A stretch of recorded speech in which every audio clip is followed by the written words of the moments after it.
Masih bersama saya Budiman Tanrujo di Satu Meja The Forum, Habibur Rahman. Jadi klub presiden eksklusif hanya untuk 4 orang, Pak Prabowo, Pak Jokowi, Ibu Mega, dan Pak SBY. Ya, yang saya tangkap begitu. Ya, karena Pak Prabowo itu kan nggak pernah bilang mantan presiden. Kalau sebut presiden nomor sekian, presiden kesekian, presiden sekian, itu satu. Yang kedua, kalau soal formatnya seperti apa, justru itu kan kami juga ingin mendengar masukan dari masyarakat, termasuk di forum-forum seperti ini. Ya. Usulan teman-teman seperti apa, itu akan menjadi masukan buat Pak Prabowo nantinya. Tapi keinginan dari Pak Prabowo memang untuk agar program-program bisa berjalan dengan baik. Ini kan orang-orang spesial. Ya, memang rakyat biasa, tapi orang yang sangat spesial, orang yang sangat khusus. Tadi kan baik kapasitas maupun representasinya, tentu kan harus juga diberikan fasilitas yang khusus dalam konteks memberikan itu tadi ya, masukan-masukan. Nggak ditambah wapresnya ikut. Ya kita terima juga kalau Mas Budiman mau usulkan, saya sampaikan ke Pak Prabowo.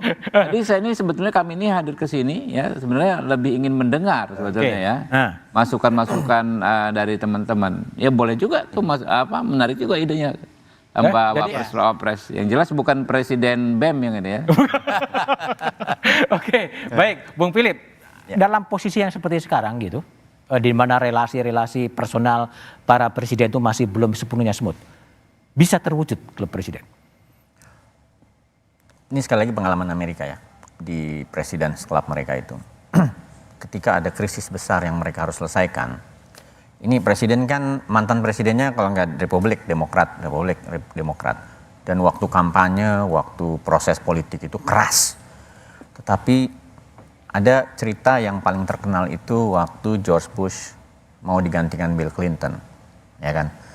Jadi di hari terakhir George Bush presiden, dia ninggalin surat di meja di White House itu untuk Clinton baca waktu hari pertama dia masuk. Dia bilang, si George Bush menulis bahwa sukses Anda sekarang akan menjadi sukses Amerika, dia bilang.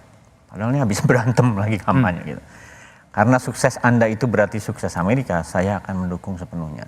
Yang tadi dibilang Pak Syarif, Pak Jarod, sama Pak Habibur Rahman adalah apakah para mantan presiden kita ini bisa kadang-kadang ketika bicara, mungkin nanti ya kalau ini terwujud, ada hal-hal yang mungkin berbeda dengan kepentingan partainya, tetapi mereka tahu bahwa itu harus dilakukan. Apakah dalam konteks seperti itu mereka akan bisa, terutama ketika hal-hal yang besar ya. Dan pengalaman lain President's Club itu dulu waktu Truman habis Perang Dunia Kedua, merekonstruksi Eropa, membangun ulang yang habis-habisan itu kan, yang membangun ulang proyek besar ya, Marshall Plan dan lain-lain, yang butuh persetujuan Kongres, anggaran yang besar dan lain-lain, sehingga dia butuh dukungan dari mantan-mantan presiden agar yang tadi dia smooth gitu. Dan itu dilakukan. Dan sama sebetulnya dalam konteks Indonesia, waktu COVID-19, bagaimana Pak Jokowi yang tadi saya bilang bisa membangun hubungan dengan partai-partai politik di DPR agar berbagai keputusan bisa disegerakan. Nah, dalam konteks itu, mungkin yang tadi disampaikan Pak Jarod betul juga. Dia juga harus ditempatkan dalam konteks yang tertentu. Tidak bisa dalam semua soal Presiden Club ini kemudian menentukan. Karena mungkin ada institusi-institusi lain. Kecuali hal-hal yang besar, yang membutuhkan memang tadi memudahkan Pak Prabowo menjelaskan. Daripada bicara dengan 10 partai, satu-satu, atau lewat DPR, berantem dengan fraksi-fraksi dan seterusnya. Mungkin cara yang lain bisa dilakukan adalah meyakinkan dulu patron-patron partai ini. Sehingga akan mudah prosesnya. Dan dalam konteks itu menurut saya baik-baik saja ini ada President's Club. Gitu. Baik. Pak Syarif, kalau Pak SBY mendukung, yang dibayangkan oleh Pak SBY bentuk Presiden Club itu seperti apa sih nanti? Yang terbayang itu adalah sama dengan organisasi International Forum Presiden Club yang ada sekarang di dunia, bahwa itu tidak merupakan bukan bagian daripada lembaga pemerintahan setempat. Bukan bagian dari lembaga, Jadi itu semacam volunteer aja. Nah, sekali lagi intinya adalah bagaimana agar dibangun suatu kebersamaan, bagaimana membangun bangsa ini ke depan yang lebih bagus. Nah, kalau di tingkat dunia lainnya itu adalah bagaimana agar penduduk dunia ini merasa terlindungi dan mendapatkan pelayanan yang baik dari pemerintah. Oke. Nah, itu yang seperti halnya yang saya tadi sudah sampaikan menyangkut masalah The Madrid, itu dia mendalurkan suatu keputusan bagaimana dia memberikan rekomendasi kepada pemerintah yang akan bersidang di G20 tentang bagaimana menangani tentang krisis pangan misalkan. Oke. Nah, sama dengan yang sekarang ini yang digagas oleh Pak Prabowo, bahwa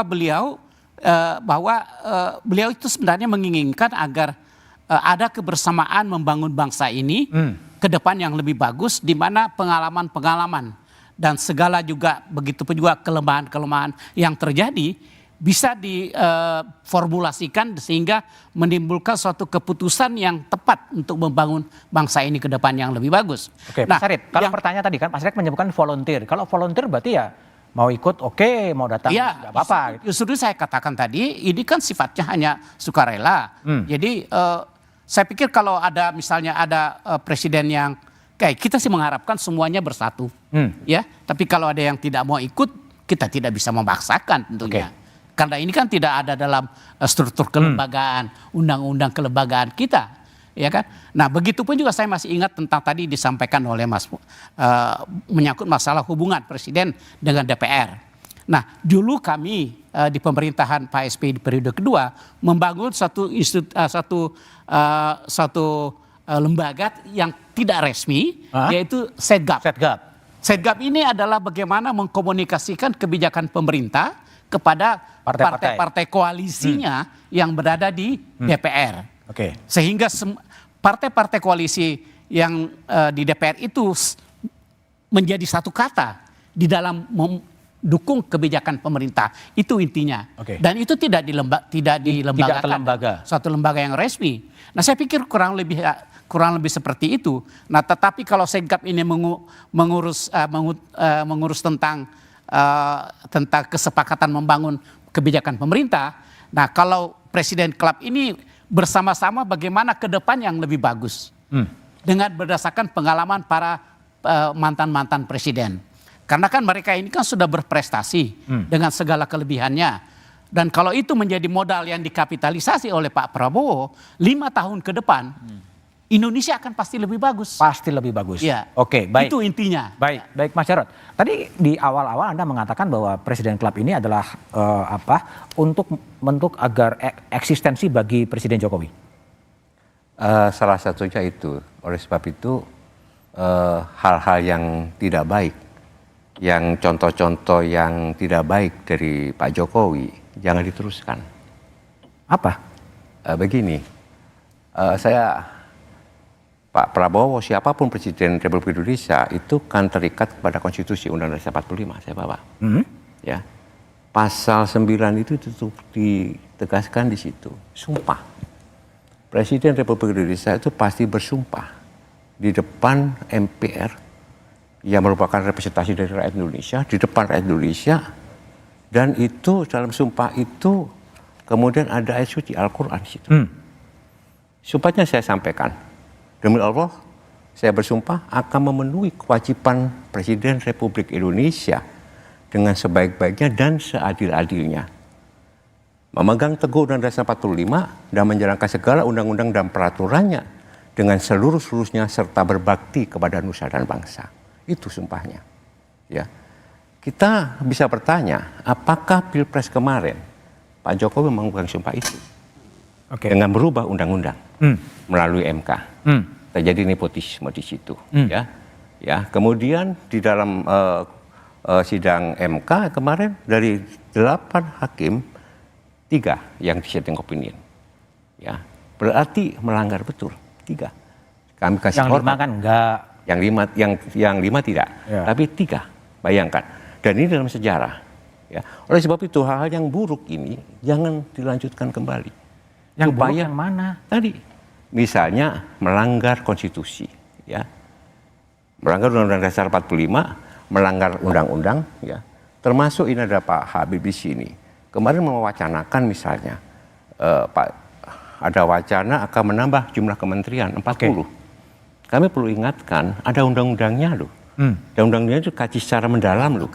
Undang-undang nomor 39 tahun 2008, 34. Jangan ditabrak. Kalau mau ditambah untuk mengakomodasi ya partai-partai pendukung dan relawan-relawan mereka semua, rubah dulu undang-undangnya. Baik. Jadi kalau memang sifat dari Presiden Club adalah sukarela dan badan hukumnya belum terlalu jelas, lalu kemudian wujudnya akan jadi seperti apa, kita bahas setelah jeda berikut ini.